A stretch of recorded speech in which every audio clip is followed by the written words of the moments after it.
A mí me gusta también tocar el tema, una reflexión, es una reflexión en torno a que nosotros en la actualidad tenemos un problema complejo y es que nosotros vemos lo que queremos ver. Nosotros hemos perdido conciencia absoluta de nuestro entorno. Nosotros nos decimos seres racionales y seres conscientes, pero somos absolutamente inconscientes de lo que pasa a nuestro alrededor. Y con las fotografías en internet uno se da cuenta que eso es una realidad. ¿A qué me refiero? Que cuando uno tiene que ser claro en lo que va a tomar. Usted va a tomar una fotografía y tiene que mirar todo lo que hay en ese cuadro. Si yo en este caso estuviera tomando una fotografía, tendría que saber que desde la parte superior espera que es un espejito, aquí, la parte superior de la pared allá en el techo arriba,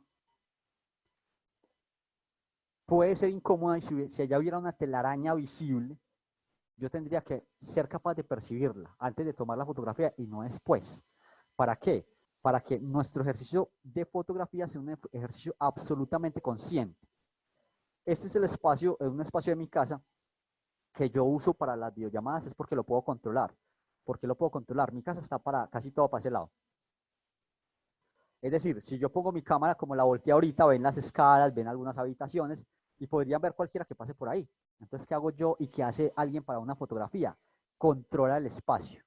Es decir, hacia dónde quiero y por qué. En este caso, quiero hacia este lado porque me aseguro que para este lado no va a pasar nadie. Además, porque aquí donde estoy ubicado, estorbo en el paso a quien fuera a pasar para el balcón.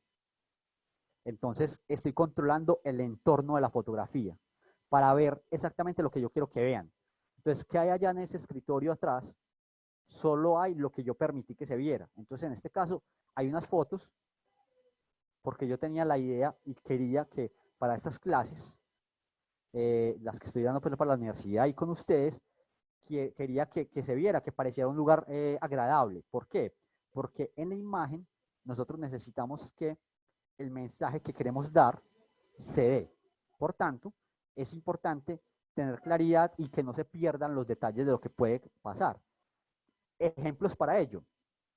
Aquí tenemos unos ejemplos sacados de internet de cómo la gente ve lo que quiere ver. Entonces, en ambas fotografías las publicaron en internet absolutamente pensando que se veían súper bien, pero no se dieron cuenta de lo que pasaba en la parte de atrás de las imágenes. Entonces, a eso es que yo voy cuando hablo de la conciencia. Tenemos que ser absolutamente controladores de lo que hay en nuestra imagen, porque no podemos dejar que nos pasen cosas como estas. Y publicar en las redes, por ejemplo, fotografías que nosotros pensamos que se ven muy bien, pero que no tenemos claridad en las realidades que se están viendo y que los otros ven. Entonces seguramente la mamá estaba muy consciente de que la tanga le quedaba súper bien, pero no estaba consciente de lo que iba a pensar la gente cuando ven una fotografía de una mamá con un bebé en brazos tomando una foto de la nalga y con el baño, el sanitario allá atrás. Hay muchas fotografías en internet, incluso que se ve el contenido del baño, del sanitario, absolutamente desagradable y la gente no se percibe de eso. Entonces, cuando nosotros hacemos fotografía, es muy importante percibir todo eso. Miren aquí, igual otras fotografías sacadas de internet en las que la gente no percibe sino lo que quiere ver y no ven el resto de lo que hay en la imagen. Es importante entonces pensarla también por ello. Y ahí, cuando hablamos entonces de controlar todo el espacio, es cuando empezamos a hablar de composición. ¿Qué es la composición? Es específicamente eso. Es cuando yo tomo la decisión de qué va en la imagen. Entonces, si yo pongo este pocillo acá, tiene que ser porque yo conscientemente quiero que salga ahí, no porque se me olvidó que estaba ahí. Y terminó todo el mundo viendo que mientras doy una clase estoy tomando tinto. Y quizás para algunas personas sea incómodo, quizás sea grosero o cualquier otra cosa. Pero si por el contrario la imagen que yo quiero dar es una imagen casual de un hombre que toma tinto, que toma tinto grande porque tiene un pocillo grande de tinto, que ya se le enfrió porque lleva aquí como media hora. este elemento es un elemento de mi composición. Entonces, la composición es cuando yo empiezo a decir dónde quiero que esté la imagen de mi celular. Entonces yo la pongo para acá, yo diría, ay, sí, aquí me veo. Pero, ¿qué podemos notar? ¿Dónde me veo? Miren todo ese espacio vacío, aquí, que van a ver hacia atrás, que ven una puerta ahí cerrada, y en esta otra mano, básicamente está mochándola. Aquí hay una mala composición. Entonces la composición es cuando yo decido qué hay y por qué hay algo en mi toma, en mi imagen. Cuando yo decidí poner mi celular hoy aquí para dar la clase, ya tenía un ejercicio de composición. ¿Cuál era? Tener esta ventana cerrada como está, tener las foticos que tengo en la parte de allá para que cuando yo me moviera, la gente pudiera ver eso. Y da una sensación de familiaridad, de persona responsable, y entonces aparece lo simbólico en la imagen. La imagen es absolutamente simbólica y por eso es que hablamos mucho de contar historia. Contar historia tiene que ver con lo simbólico de una imagen. Entonces, un MOOC como este puede ser muy simbólico para las personas que están acostumbradas a tomar café. Y entonces, cuando yo pongo un MOOC en mi imagen, cuando yo me pongo unas gafas grandes, cuadradas como estas para salir en mi fotografía, estoy asumiendo toda una imagen y todo un simbolismo que va a permitir que quien ve la fotografía o ve la imagen pueda de alguna manera evaluarme y tomar, digamos, una decisión o tomar una opinión acerca de mí. Entonces, digamos que muy clichésudo, cuando uno ve a una persona así, ay, gafas grandes, cargaderas, el nerd, ¿cierto? Todo eso, todas esas formas de nosotros llamar a las personas, ese personaje ficticio de nuestra realidad que llamamos Nea, ¿se acuerdan de ese personaje que llamamos Nea?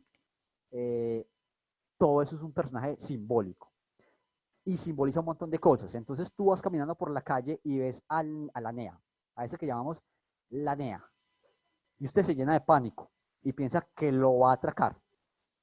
¿Usted lo conoce? No. Usted tiene una imagen simbólica de esa persona. Por cómo se viste, usted lo evalúa y le da unos elementos que generan que usted le dé miedo. Ay, no me va a atracar. ¿Por qué? Porque es una NEA. Entonces uno luego conscientemente se preguntaría, ¿todas las NEAs atracan? Algunos dirán sí, otros dirán no, obviamente no, porque también ser NEA es un estilo que pues, a mucha gente le gusta, ni modo, pero que está cargado de simbolismo. Mire todo el simbolismo que tiene una fotografía de una NEA, de ese que vemos como la NEA. Y miren que cuando decimos una NEA, no estamos hablando de Medellín. Busquen NEA en internet y van a ver fotografías desde México hasta Chile. Cosa impresionante la manera en la que ese simbolismo se ha regado por todo el continente sudamericano.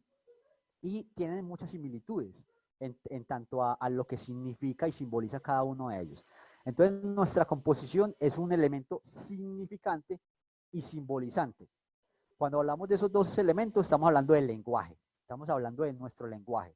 Y nuestro lenguaje está cargado de esos elementos, es decir, cada palabra tiene simbolismos, que es la manera como se dibuja, cómo se escribe, cómo se ve, y lo simbólico, entonces los significados, los significantes, y todo lo que lo puede atenuar. Entonces, si ven cómo la fotografía también hace eso mismo, es comunica. Ah, es que yo no quiero lanzar mensajes en mi fotografía, listo, tú no lo quieres hacer, pero todas las fotografías dicen algo, que ya eso tú lo tienes que decidir a la hora de pensarla. Por eso cuando vemos en las películas y en el cine esta imagen, todo el mundo, ay, está encuadrando, claro, porque viene, el término viene de un cuadro, es decir, tengo un cuadro en el cual yo quiero que salgan las cosas. Este ejercicio que es muy típico de los directores de cine es para poder ver a través del espacio del cuadrito y saber qué es lo que va a quedar en la toma y qué no va a quedar. Lo que queda por fuera es lo que yo no voy a ver en la película. Entonces ese ejercicio por ello se hace. Entonces, ¿qué va ahí? Hay un montón de elementos que nos van a decir cosas. Vea, aquí para esto yo les comparto, hay un artículo muy interesante que se llaman 13 leyes de la fotografía, 13 reglas de la fotografía. Voy a copiarles esto en el chat. Es muy interesante el artículo completo. Ay, se no era.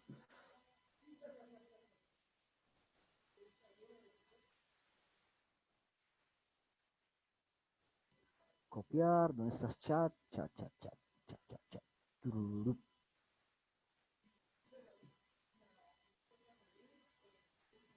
Ese es el link de ese blog muy interesante acerca de fotografía. ¿Qué tenemos ahí? Entonces tenemos 13 reglas. Yo no le voy a hablar de las 13 reglas. Yo voy a hablar de algunas más relevantes para, digamos, la introducción a la fotografía, cuando hablamos de composición.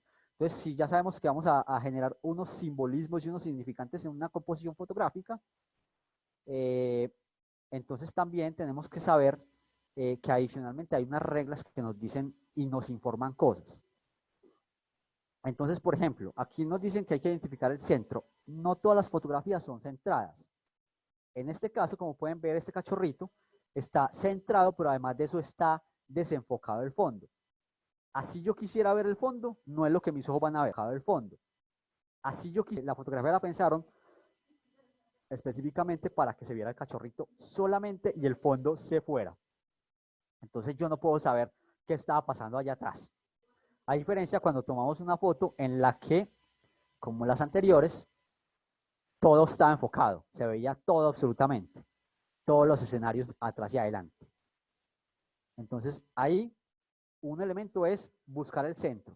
Alguna información que nosotros queremos dar está ubicada en el centro, otras no.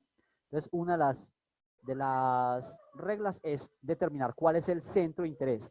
Cuando hablamos de centro no estamos hablando de la mitad. En este caso específicamente no estamos hablando de la mitad, estamos hablando del centro de interés.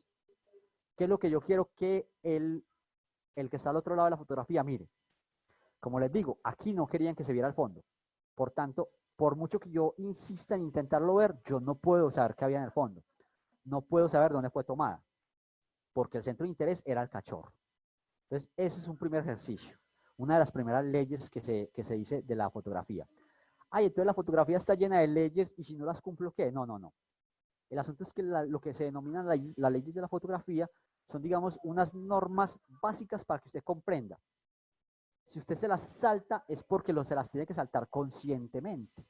No porque, ay, me salió así la foto. Hay fotos perfectas y fantásticas que salen al azar. Sí, eso pasa. La mayoría de ellas son muy bien pensadas. Entonces, en este caso, esta quinta ley habla de la ley de la direccionalidad o la ley de la mirada.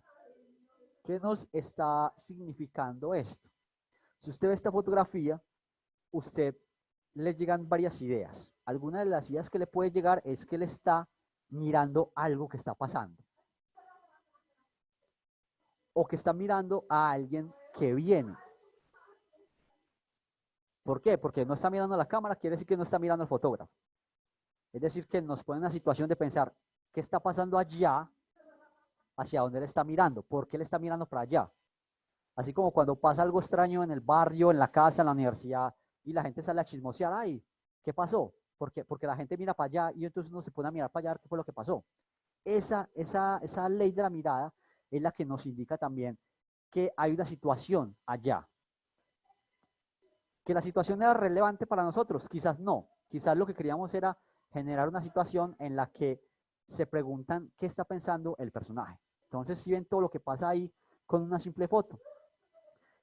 Y lo otro que podemos pensar con una foto como esta de la dirección es que él está desplazándose hacia ese lado porque está mirando hacia allá. Entonces, son elementos que se van teniendo en cuenta. En este caso, pasa lo opuesto. En la fotografía superior, por ejemplo, uno revisaría qué va a pasar. Si en la anterior uno dice algo está pasando allá, uno se predispone para pensar, hey, está pasando, ya está pasando. Pero en la fotografía siguiente, lo que nos muestra en la parte de atrás, entonces lo que nos lleva a pensar es, ¿qué va a pasar ahí? ¿Han notado que en algunas películas llegan a momentos en los que todo el mundo sabe que va a pasar algo porque la cámara como que se enfoca en un lugar específico a esperar que algo pase? Y lo más terrible es que la mayoría de las veces pasa por ahí. Es decir, que era una imagen que nos estaba llevando específicamente a ese lugar de atención. Entonces, en este caso, uno podría en la fotografía de arriba decir que ahí va a pasar algo. Hay una expectativa hacia qué va a pasar. Y en la fotografía de abajo, hay dos elementos que uno puede mirar. Si en la de arriba él va hacia allá, porque yo diría que él va hacia allá, o porque se supone eso, porque el espacio está al frente de él. Por tanto, por la ley de la dirección, si el espacio está al frente de él, es hacia donde él se dirige.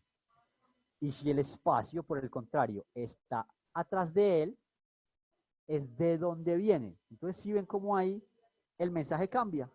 En esta foto, uno se preguntaría no qué va a pasar, sino, hey, ¿de dónde vendrá él? Porque él va, ya pasó del punto de inicio, ya pasó del medio, él ya está pasando. Entonces, ahí se generan esa información en las fotografías. Los colores son fundamentales porque eso nos permite también darle unas situaciones. A mí me gusta mucho, por ejemplo, cuando la gente lee 100 años de soledad y empiezan a escribirle qué sienten cuando leen 100 años de soledad, y la gente dice, ay, no, es que en ese momento él empieza a hablar del calor y a mí me da calor, empiezo a sudar. Es porque los simbolismos que aplica García Márquez en el libro se traducen a sentimientos y sensaciones en nosotros. Asimismo, esas imágenes generan sentimientos y sensaciones en nosotros. Esa comunicación. En este caso, esto, sin lugar a dudas, nos va a hablar de un atardecer en el mar, ¿cierto? ¿Por qué atardecer? Por el color. Porque los tonos cálidos son tonos que nos hacen pensar sí o sí simbólicamente en la tarde. Porque si fueran unos tonos mucho más azules en el horizonte, por el contrario, estaríamos pensando en un amanecer, que son tonos fríos. Entonces ahí cambia eso en relación a los colores. También es muy importante saberlo hacer. Esta fotografía no necesariamente la tomaron así, pudo haber sido postproducida. Esta que ya habíamos visto ahorita con relación a los colores. Las tres dimensiones, entonces poder poner un primer plano, un segundo plano y un tercer plano. Si están enfocados o desenfocados ya es decisión del fotógrafo, pero hay que tenerlo en cuenta, hay que saber qué pasa y cómo pasa. Entonces, mire, esto es un campo lleno de florecitas azules. Yo quiero que miren todas las florecitas azules. No. Por tanto, entonces desenfoco para que miren la que yo quiero que vean. Si yo quisiera que vieran cualquiera, pues dejaría todo enfocado. Entonces, si ven cómo ahí uno es el que decide qué es lo que el otro va a ver. Entonces, en la fotografía aparece este elemento de la producción. Hay algo que se llama enmarcado natural, es cuando usas diferentes espacios para generar los marcos. En este caso, este arco nos genera un marco, el arco nos genera un marco para poder visualizar ese fondo. Aquí tenemos una ventana que también simboliza algo.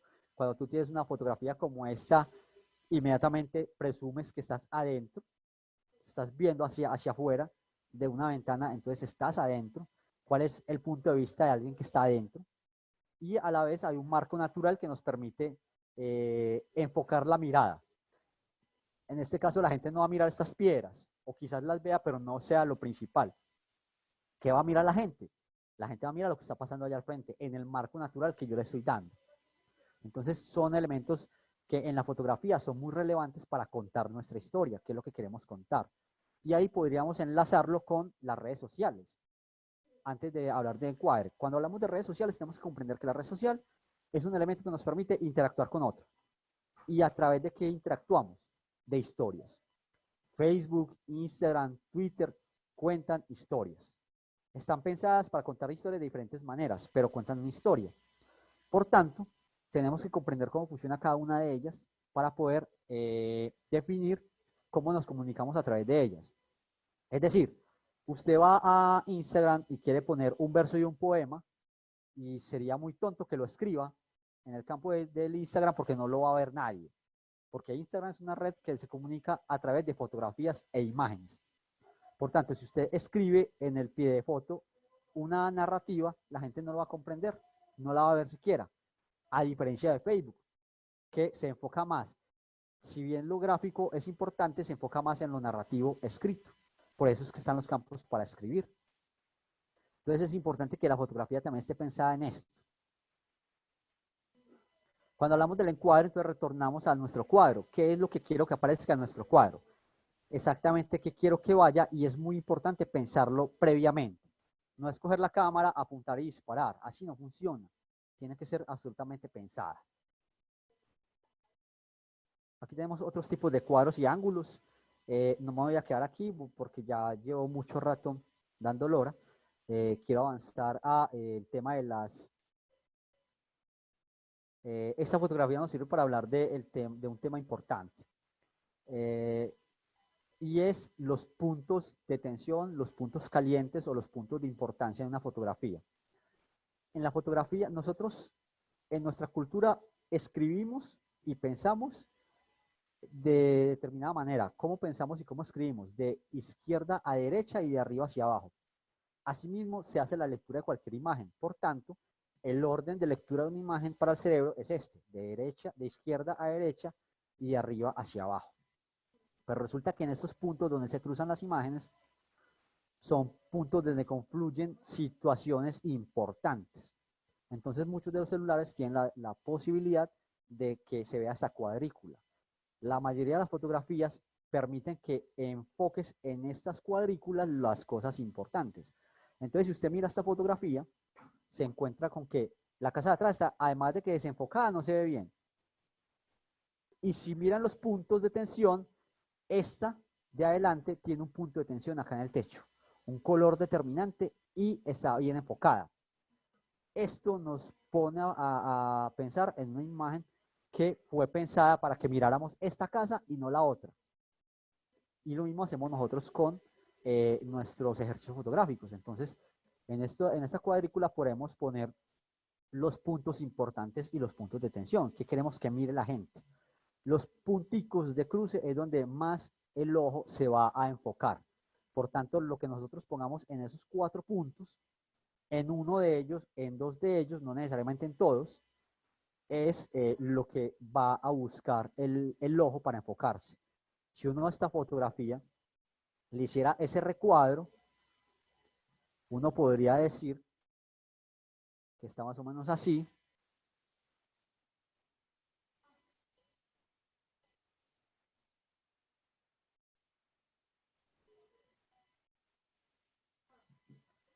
Y entonces en la línea superior tenemos una línea de horizonte. Y si pueden ver, aquí si bien se enfoca el fotógrafo, es más relevante ver este cuadro acá. Entonces ahí es un sitio de interés. Esta imagen no tenía esta cuadrícula. Sin embargo, el ojo se va a fijar si es en la pareja, por el punto de interés en el que está ubicada la fotografía. Entonces, esta cuadrícula la pueden aplicar a muchas cosas. Y es muy, muy importante a la hora de definir los puntos de importancia en nuestras fotografías. Aquí hay unas fotos ya hablando más de la creatividad. Cuando hablamos de redes sociales tenemos que ser creativos. Hay mucha gente en redes sociales haciendo cosas fantásticas. Por tanto, la invitación a la creatividad. Estas son unas fotografías de un artista. No puse el nombre. Es un artista muy, muy, muy teso que hace fotografía de escenarios reales, chistosos, usando muñequitos, figuras de colección.